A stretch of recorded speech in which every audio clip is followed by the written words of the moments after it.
ఎప్పుడు ఒకే ఫ్రీక్వెంట్తో చదవాలని అనుకోకండి. మీకు మీరుగా ఈ పుస్తకము నేను ఇన్ని గంటలు చదవాలి లేదా ఇన్ని రోజులు చదవాలని కాకుండా దీన్ని మొత్తం చదవాలి, వీలైనంత త్వరగా చదవాలి అనుకోవాలి. ఇప్పుడు ఇక్కడ నుంచి మీరు కొంచెం దూరం చూస్తే ఓపెన్ ఫీల్డ్లో 1 కిలోమీటర్ వరకు విజువల్గా కొంతవరకు కనిపిస్తాయి. ఆ తర్వాత 2-3 కిలోమీటర్స్ అవతల ఉన్న కొండలు కనిపిస్తాయి.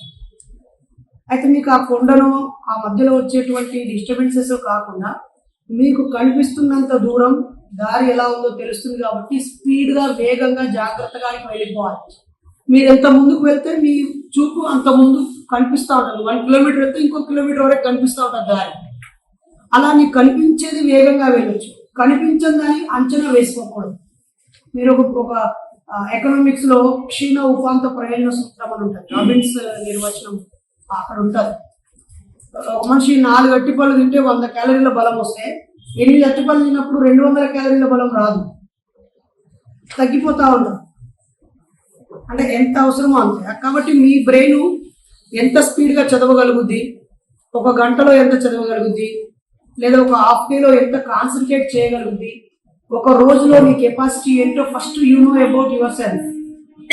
చాలా మంది చేసే పొరపాటు ఏంటంటే ఎక్కువ టైంతో క్యాలిక్యులేట్ చేస్తుంటారు సిలబస్ని. మీ బ్రెయిన్తో క్యాలిక్యులేట్ చేసుకోండి. మీరు ఎంత సమయంలో ఎంత విషయాన్ని చాలా అర్థవంతంగా చదవగలరు, రాయగలరు, ఎక్కించుకోగలరు అనేది ముఖ్యం. పక్క వాళ్ళతో మీకు ఒక్కోసారి కంపేర్ చేస్తే మీ బ్రెయిన్ మీతో కన్ఫ్యూజ్ చేస్తుంది. కాబట్టి ఎప్పటికప్పుడు ఏ రోజుకు ఆ రోజు 1 వీక్ ఒకసారి రివ్యూ చేసుకుంటూ వెళ్తే చాలు.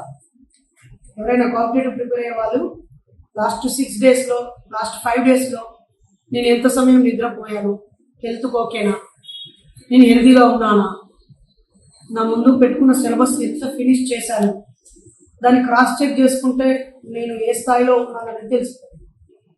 కాబట్టి మీరు ఎక్కడ ఎంతసేపు మనం ఏం చేస్తూ ఉంటామంటే పోటీ పరీక్షలో ప్రిపేర్ అయ్యే వాళ్ళు చేసేది ఏంటంటే నోటిఫికేషన్ గురించి ఆలోచించడం, లేకపోతే ఇంతకుముందు నేను పలానా టైంలో బాగా స్పీడ్గా చదివాను, అవన్నీ రికార్డ్స్ కోసమే. కోహ్లీ డబుల్ సెంచరీ చేశాడని కానీ ప్రతి మ్యాచ్లో డబుల్ సెంచరీ చేశాడా? లేదు కదా. అతని మెరిట్ టాప్ ఏంటంటే అదే చెప్పుకుంటాడు.